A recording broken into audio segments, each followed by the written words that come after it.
سرکار غوث الاعظم دستگیر کا جو وجود مسعود ہے، اللہ تبارک و تعالی نے ایسے دور میں ان کو جلوگر فرمایا جو دور اسلام کے لیے انتہائی خطرناک دور تھا، اس لیے کہ سرکار غوث پاک میں اور رسول پاک میں بڑی مشابہت ہے، دونوں ذوات میں بڑی مشابہت ہے۔ یوں تو حضور کے مثل مکمل کوئی ہو نہیں سکتا، لیکن چونکہ وہ رسول اللہ کے تنے بے سایہ کا سایہ بن کر زمین پر جلوگر ہوئے، اس لیے دونوں ذوات میں بہت مشابہت ہے۔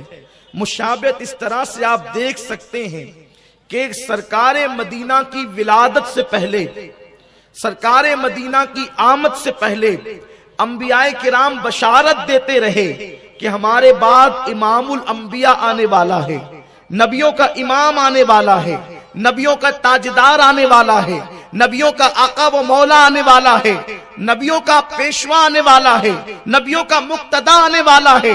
انبیاء کرام میرے آقا کی آمد سے پہلے بشارتیں دیتے رہے، لیکن حضور غوث الاعظم کی شان اللہ نے ولیوں میں وہ رکھی جو شان اللہ نے نبیوں میں ان کے نانا جان کو دی تھی، وہ شان اللہ نے ولیوں میں غوث الاعظم دستگیر کو عطا فرمائی۔ غوث پاک کی ولادت بھی نہیں ہوئی تھی، اس وقت امام حسن بصری تقریباً 350 سے 400 سال پہلے کہتے ہیں کہ بغداد میں ایک اللہ کا برگزیدہ بندہ ظاہر ہوگا اور وہ بغداد کی جامع مسجد کے منبر پہ بیٹھ کر کہے گا قدمی ہاذہی علی رقبۃ کل ولی اللہ، میرا یہ قدم ہر ولی کی گردن پر ہے، اور وہ ولیوں کا سلطان اور تاجدار ہوگا۔ امت محمدیہ میں اللہ نے کسی ولی کو وہ شان عطا نہیں فرمائی جو شان اللہ عبد القادر جیلانی کو عطا فرمائے گا۔ غوث پاک کی ولادت سے پہلے یہ بات ہو رہی ہے۔ اس کے بعد آپ دیکھیں حضرت امام حسن عسکری جس وقت دنیا سے کوچ کرنے لگے، دنیا سے تشریف لے جانے لگے، تو آپ نے آخری مرتبہ جب نماز ادا فرمائی تو اپنا مصلی لپیٹا اور مصلی لپیٹ کر کے اپنے شہزادے کو دیا اور فرمایا جب تمہارا انتقال ہونے لگے تو تم جس کو معتبر سمجھنا یہ مصلی اس کو دینا، جب اس کا انتقال ہونے لگے تو وہ جس کو معتبر سمجھے یہ مصلی اس کو دے، اس کا انتقال ہونے لگے تو یہ مصلی وہ اس کو دے جس کو وہ معتبر سمجھتا ہے۔ کہا بابا یہ مصلی جو منتقل ہوگا تو جائے گا کہاں؟ ارشاد فرمایا بغداد میں ایک بندہ ظاہر ہوگا، اس کا نام عبد القادر جیلانی ہوگا، یہ مصلی اس کو دیا جائے گا۔ اس لیے کہ اللہ تبارک و تعالیٰ نے امت محمدیہ میں کسی ولی کو وہ مقام عطا نہیں کیا جو مقام اللہ عبد القادر جیلانی کو عطا فرمائے گا۔ اور اس کے بعد سید الطائفہ حضرت سیدنا جنید بغدادی رضی اللہ تعالیٰ عنہ بغداد کی مسجد کے منبر پہ بیٹھ کے کہتے ہیں آج ہماری ولایت کے ڈنکے ہیں، لیکن اسی زمین پر ایک ایسا جوان ظاہر ہوگا کہ جو کہے گا میرا قدم ہر ولی کی گردن پر، تو سارے ولی اس کے آگے اپنی گردن کو جھکا دیں گے۔ سرکار غوث الاعظم دستگیر رضی اللہ تعالیٰ پیران پیر کی شان یہ ہے کہ آپ کی آمد سے پہلے ہی غلغلہ ہو رہا ہے کہ سید الاولیاء آنے والا ہے، سید الاولیاء آنے والا ہے، ولیوں کا سلطان آنے والا ہے۔ اور آپ جانتے ہیں جب میرے آقا علیہ السلام ماں کے پیٹ میں تشریف لائے تو انبیاء آ کر بشارت دیتے ہیں کہ تمہارے یہاں آمنہ، تمہارے یہاں نبیوں کا سردار آنے والا ہے۔ جب غوث پاک ماں کے شکم میں آئے تو امام الانبیاء خود تشریف لائے، فرمایا امت الجبار تو ولیوں کے سلطان کی ماں بننے والی ہے۔